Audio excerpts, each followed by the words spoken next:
Can you point out Tory? He's right there. They asked her to describe his outfit. So I thought it too much out the gate with the fake ass. No tears fell, but she was making the crying noise. Okay? Wait. No tears fell the whole time? From my vantage point, I saw not one tear throughout the duration of the questioning all day. Keep it a bean with me. Was she Amber Hearding? Trying to, yes. But it's not really coming out. Right. She was doing the Gayle shit. She was making the noises. If them people sit up and say that Megan was crying tears, that's a lie. That is a out motherfucking lie. Okay? Because there were no tears. She was no snot bubbles? Huh? No snot bubbles? None of that? No. None of that. So they asked her, you know, did you know Tory? She said, yeah, we used to be friends. We met that year. We got close. We used to drink together, party together. And so Megan said, I think when my mom died, I needed to fill that void. So I was, you know, hanging with him. So they said, this is prosecution. Did you have an intimate relationship with him? Were you intimate with him? Megan simply answered, yes. Okay. They said, what about Kelsey? And she starts with the crying noises again. Kelsey, she was my best friend.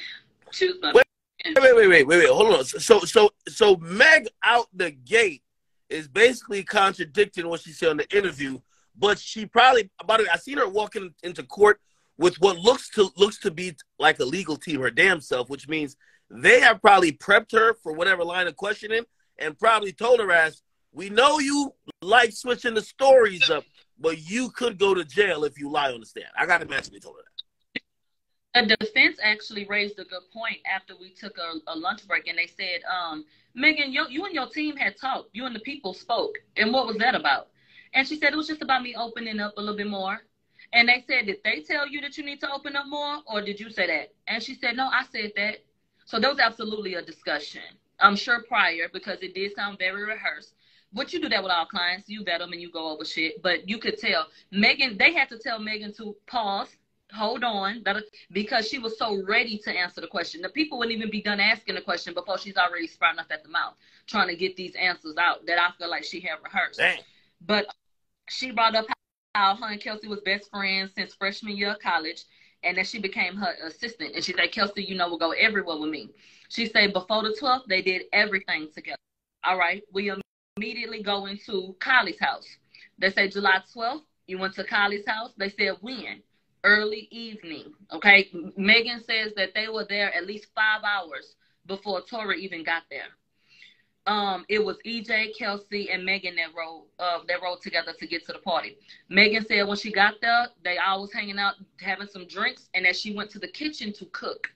And that she brought the food out from the kitchen to, I guess, the pool area, wherever they were. She brought that out. They said, Megan, are you nervous?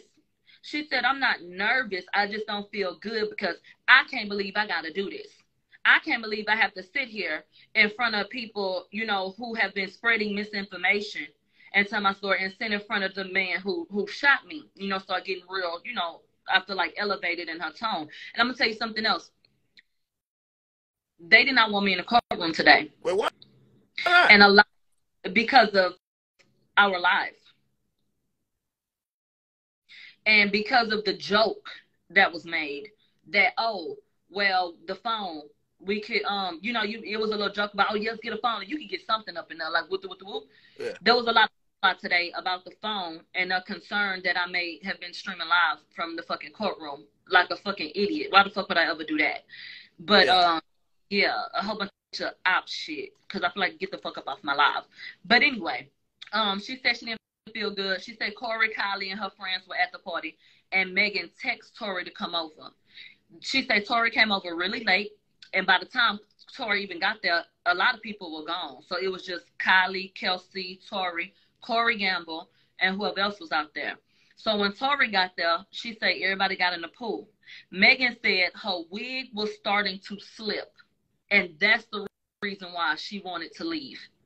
After she had been in the pool, she said the wig started slipping, literally.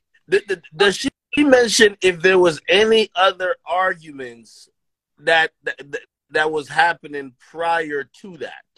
Whether it was maybe any disagreements with, you know, before Tory got there or... 100%. She said the reason why she wanted to leave was because her hair, her wig was slipping. Okay. That was her damn. They said Jaquan, the driver, dropped Tory off, and that Tory didn't want to go. It was shortly after Tory got there that she thought she wants to leave, and so she said he didn't want to go, but that Jaquan, the driver, said, "I'm not leaving." Had you ever seen Kelsey with a gun? And did you ever see Kelsey with the gun at night? She said no. They said, "Did you know that Tory had a gun?" She said no. Were there any other injuries, like to Kelsey, like not that she knew of, and that she was bleeding in the car, and that, you know, Kelsey was being of assistance to her. And she said that I told them that I stepped on glass because of the George Floyd situation. I was taken to the hospital. They were and not to cut you off. Huh?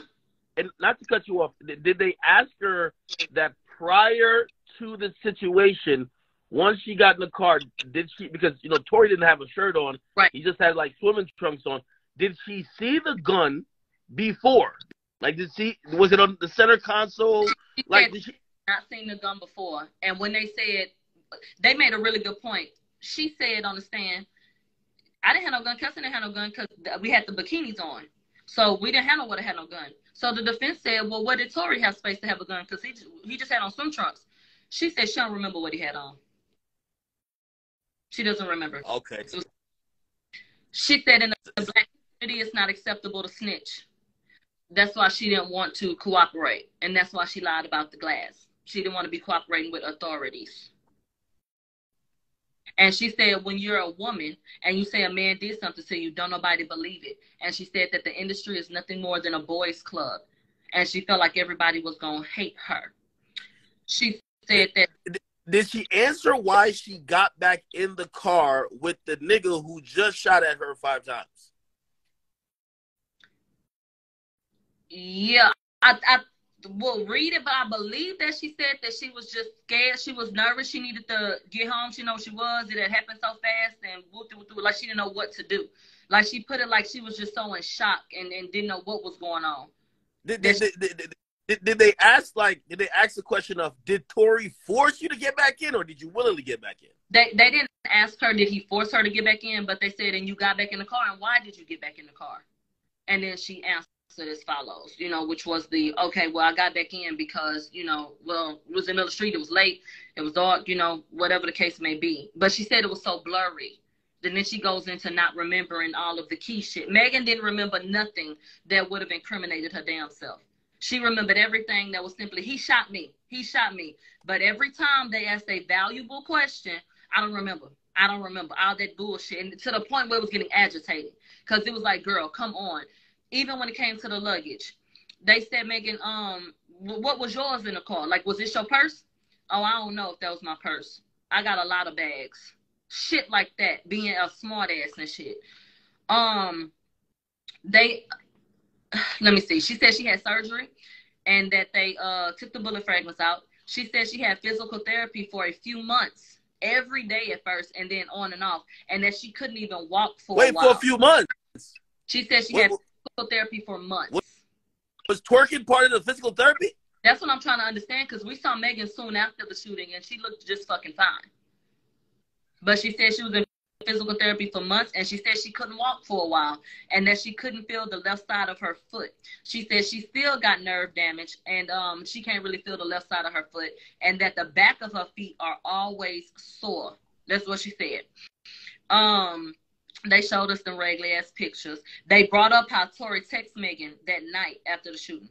They put the text on the screen saying, I'm sorry, and then Megan claims that Tory texted her from another number and said, I see you on live and I can see the pain in your eyes. I hope you get through this.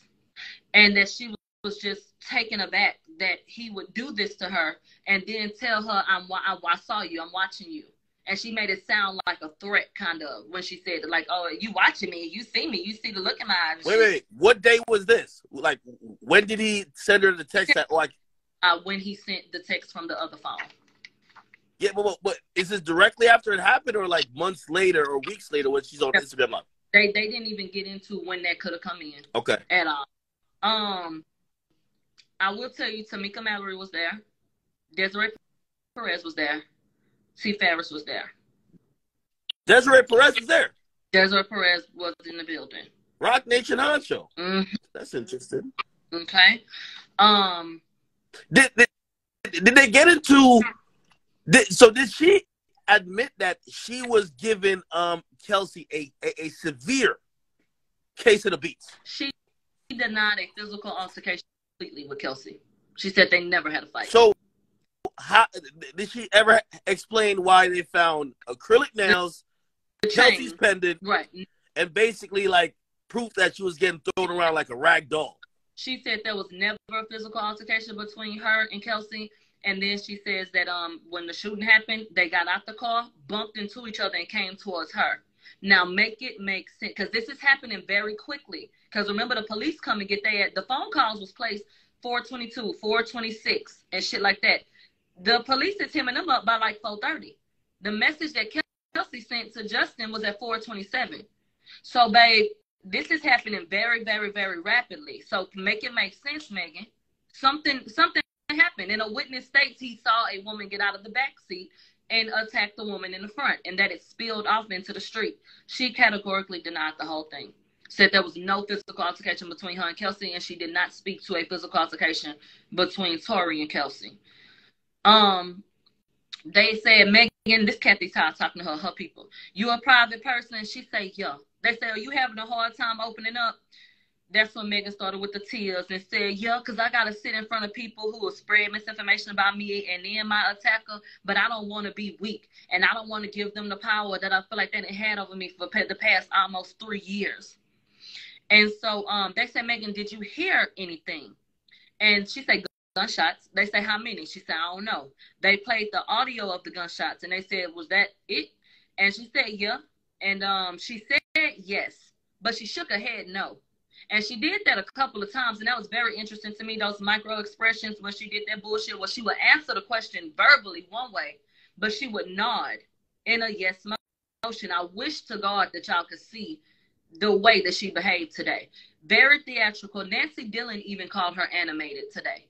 And I think that was the proper term. It was a lot for a little bit. And her energy absolutely shifted after talking to the people when we came back from lunch. Megan was much more reserved at first. She had her moments at the beginning, but when she came back after lunch, hollering, getting real smart, getting real arrogant, it was a completely different attitude. So they said, Megan said, as soon as Tory started shooting, she looked down. She said she just saw that he was holding the gun. She said, he said, dance, bitch. And she turned around, he was holding the gun. But she said she looked down. They said, did you see him fire the shots? She said, no. She said that she was scared. Yeah, she said, no, she did not see. She said she saw him with the gun, and he said, dance, bitch. But she did not see him fire the shot. She immediately looked down and froze. So she said she was terrified. The police had guns out, and she got handcuffed. And she said she felt like no one cared about her. Here goes the crying noises again, but no tears, okay? And so they said, well, how did you feel when you got cuffed to the bed in the ambulance? She said, like I didn't matter. And they questioned her again about the boys club in the industry. And she said, every man in a position took Tory's side and have given me hell, okay? So then she gets elevated in her tone at this point. And she said, and they just want to keep making it about who I had sex with and not about the fact that I got shot. And I don't like that. This is not about who I slept with. This ain't about my sex life, basically. It's about the shooting. She said, I had just got a feature with Beyonce, and now she got to see me get shot. Literally, this is what this girl said. She said, I didn't want this to come out, and I never would have said if it wasn't for Tory. But the whole case too is the defense said, well, you said that you didn't want to say nothing, but 4 days later you did say something. So what is it that Tory posted that triggered you? She said it wasn't that Tory posted anything, but that his publicist was out here planning narratives. Megan said every time a blog that was friends with Tory posted something, she sent it off to her people so that they could see it. And I guess she was feeling attacked. Well, that falls flat because in the first couple of days, Tory was silent, and we didn't even know what was going on. So, bitch, you came out on the 15th and told everybody I got shot as a result of a crime committed against me. We didn't know shit. All we knew was Tory got arrested. It was a gun in the car, and you had a glass injury because that's what was said at first, and you went to the hospital. We thought Megan was okay. Nobody knew anything about a shooting. So she never, they said, did you ever send any of these things that you saw, these narratives? You know, no. She don't have no proof of what she claims she saw that triggered her to say something. So then she said, do you think that your career was and is big stories? She said, yeah. And smirked. Okay, that she got the bigger career. She said, this was worse for me. Tory, the one that gained fans. She said, I've been a villain. How he a victim now? She said, this messed up my whole life. And so she said, I wasn't going to say nothing. She said, if I wasn't somebody, and if I wouldn't have been around these bad people, this would have never happened. Now, everybody doing me bad. She said she didn't say anything because she thought that it was embarrassing about fucking Tory. They said, why did you lie about having sex with Tory? She said, because I'm disgusted. She said, how could somebody I said that verbatim? Yes. She said, because I'm disgusted. She said, how could somebody I shared my body with shoot me? So she didn't want to tell nobody if they had had sex. She said, now every week they putting a new nigga on her body. She said, my partner, this is the first time I feel like I saw real emotion. She said, my partner is embarrassed of me because of the rumors. And then it looked like she started to, like there was some real emotion. I didn't see no tears, but it seemed like she really felt a way about that. And they said, what you think about your partner? And that's when she said, party, talking about her boyfriend party. And so she was like, yeah, he embarrassed me, you know, every day, you know, these different rumors and shit come out. And so Megan verbatim said, I wish that he would have shot and killed me. She said, if I knew that I would have had to go through this torture, then she would have rather been dead, basically. So she literally said, I wish he would have shot and killed me if I knew that I was going to have to go through this. Okay. She said, Kelsey and I were best friends. And the reason why she don't fuck with Kelsey no more is because she met Tory at a hotel. I'm finna poke a hole in that. Something else made you feel away. Under no circumstances am I going to leave my best friend outside when I know the last time I saw her, she was in a fucking bikini with no shoes on. And I'm going to fly to New York without her? It wasn't logical to me. But anyway, Megan went into saying, I have never had sex behind Kelsey. Never. She said Kelsey called and told her she had linked up with Tory. And she said, how could you? Why would you do that? And she said that she felt betrayed. She said the last time she talked to Kelsey was when Kelsey hit her up and said, what am I going to do for money? That's what she says happened, child. And then they said, did you ever see Kelsey again after that? No. They said, did Quan shoot you? She said, no. Did Kelsey shoot you? No. She said, they said, who shot you? Tory. They said, is there any doubt as to who shot you? She said, no. All right. The prosecution was done with her ass. Time for cross-examination. They said you was at Kylie house with Kelsey and EJ, and the incident happened after. They said, do you remember getting questioned on the curb? She don't fucking remember. They say, okay, you did an interview with the detective, the one that got fired on July 16th over the phone. They said you had your reps and your attorneys on the phone, right? And they said, was Desiree on the phone? And I believe the answer was yes, that she had been on the phone. They said there was another interview in November in 2020. You remember that? She said, yeah. Gayle King. They said you went on Gayle King to be truthful? She said yes. So then the question was, well, why did you lie about having sex with Tory? If the whole point was to be truthful and you went up there this year to have a conversation with her. Okay. They said, were you the one arguing and said that you were done and wanted to get out the car? And then you got back in the car? She said, yeah. And they said, why didn't you tell that you, you know, that had happened and that he had shot you? She said, because I was scared. And then she repeated all that other regurgitated shit. He said, did you tell Gayle he offered you money? Yeah. They said, you were asked about a sexual relationship with Tory. And she said, yes. And so the defense said, so you lied to the detectives? Megan answered, yes. They said you lied on national television. Megan said, yes. They said you lied to the prosecutors. They said, yes. They said, so you lied for 2 years about having a sexual relationship with him. And then in 2022, when you sat with Gayle, you lied again. Yes. So Said, did you tell Gail that you the one that told Tory to come? And so she didn't. She did not say that she had invited him. They said, did you text or FaceTime Tory when you invited him over? She said she might have done both. They said, did you FaceTime Tory with Kylie on the phone? She don't remember. She said, but I probably did. So I think she really was trying to get him over there. Megan says she got there early evening, had been there about 5 hours before Tory got there, and had taken maybe 6 shots. They say, did you greet Tory at the door?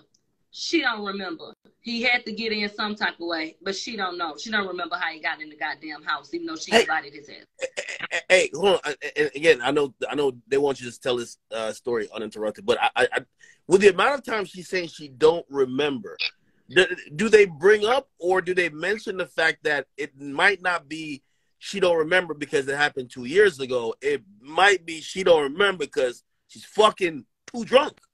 That is exactly what they asked. Do you not remember because you were drunk? Okay. They absolutely did ask that question. Downplayed, to me, her drinking. And what they did was they highlighted the fact. They said, did you tell them that Kelsey was passed out in the house? And she said, yeah, I don't recall what her body was in the house, but yeah, she was drunk. And I think that was basically to paint the picture that if all of y'all were drinking together and Kelsey passed the fuck out, you wasn't drunk too? Everybody else just got wasted as fuck, but you was fine. You took a few shots and cooked some food. Okay. That you walked to the back of the car. She says no, but they're looking at the before gunshots went off after Tory said dance bitch. She said a few seconds. Okay. Mind you, Kelsey was sitting right behind Megan. So now we get into this big discussion about, well, how in the hell in a few seconds, basically, did Tory get to that side of the car to shoot at you? Because that means they said Tory would have either have had to get out the car and walk around the back or cross over Kelsey.